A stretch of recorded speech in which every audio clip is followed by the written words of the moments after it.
Anda masih bersama kami di Kompas Pagi. Saudara Menteri Politik Hukum dan HAM Mahfud MD segera memanggil 4 institusi terkait buronan kasus korupsi Joko Chandra.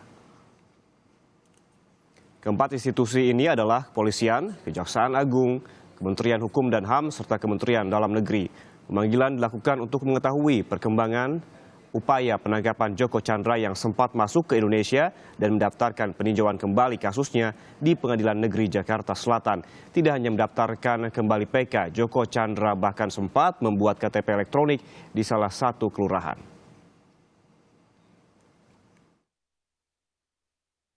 Belum ada laporan, tapi saya dalam waktu sangat dekat ini akan saya undang.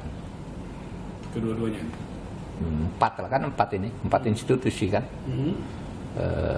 Kepolisian, Kemendagri itu soal kependudukannya.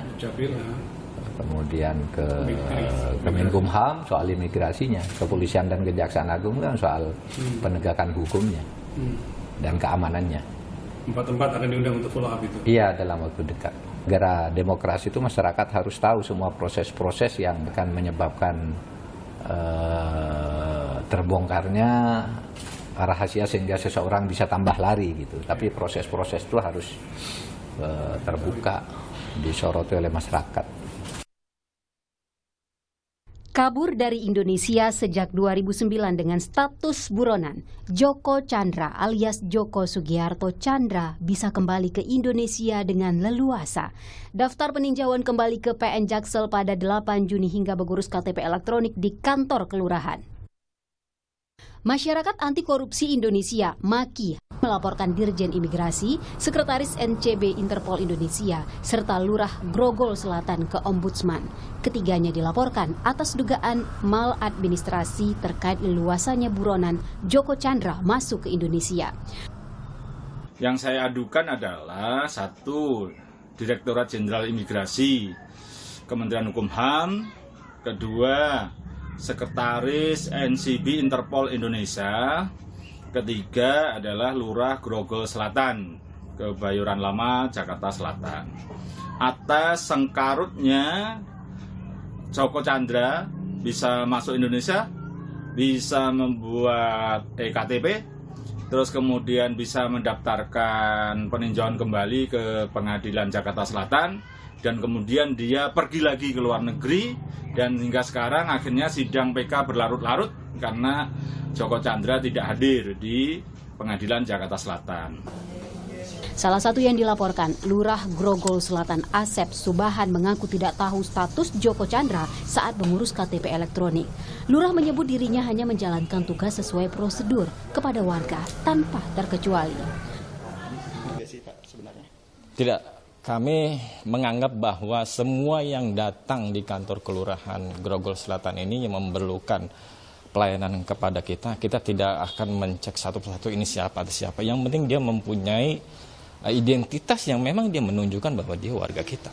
Kami hanya bertugas mengkomunikasikan, saya selaku lurah bertugas mengkomunikasikan kepada kependudukan dan catatan sipil dengan data yang dimiliki oleh Bapak Joko Chandra ini selaku warga kita, apakah masih tercatat, itu aja tugas saya.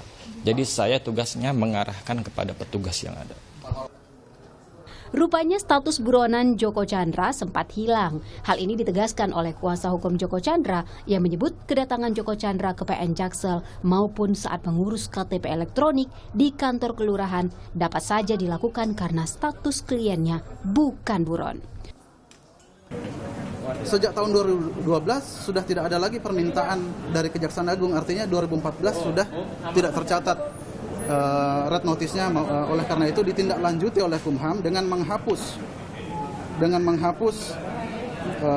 nama beliau dari sistem perlintasan itu pada tanggal 13 Mei 2020. Artinya kan kalau andaikan Pak Joko masuk ke Indonesia di tanggal 8 Juni itu kan sedang tidak ada pencegahan gitu kan, tidak ada pencegahan dari sini. Jadi dari mana saya mau nyelundupkan gitu semua, sedangkan dari untuk bisa sampai ke PN ini sendiri kan baris depannya pemerintah ini banyak banget yang ditembus dari imigrasi, dari kepolisian, dari mana itu semua kan dilewati sebelum sampai sini. Artinya kan kalau mau dipertanyakan, pertanyakan yang bisa sampai di sini gitu loh. Kami Menurut kuasa hukum, permintaan DPO dari Kejaksaan terhadap Joko Chandra baru ada lagi pada 27 Juni. Kini setelah status Joko Chandra kembali buron, pihak kepolisian siap berkoordinasi dengan Kejaksaan Agung untuk menangkap Joko Chandra.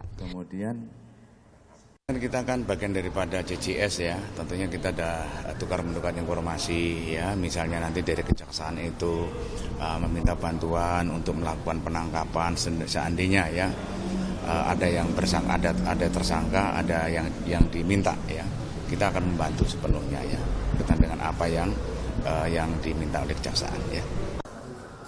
Buronan kasus pengalihan hak tagih Bank Bali, Joko Chandra, belum muncul kembali ke publik.